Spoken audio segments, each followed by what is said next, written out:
கோவை கவுண்டம்பாளையம் மாநகராட்சி பள்ளியில் மதிய உணவு சாப்பிட்ட 44 மாணவர்கள் வாந்தி மயக்கம் காரணமாக மருத்துவமனையில் அனுமதிக்கப்பட்டனர்.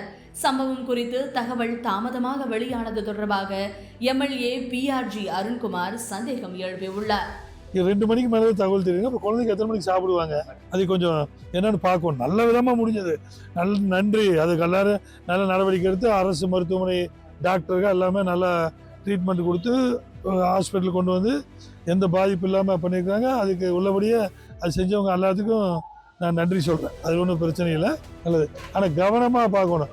அந்த டைமே ஒத்து வர மாட்டேங்குது. 2 மணிக்கு மேலே தான் நம்ம ஹாஸ்பிட்டலுக்கு மூவ் ஆகிறோம்.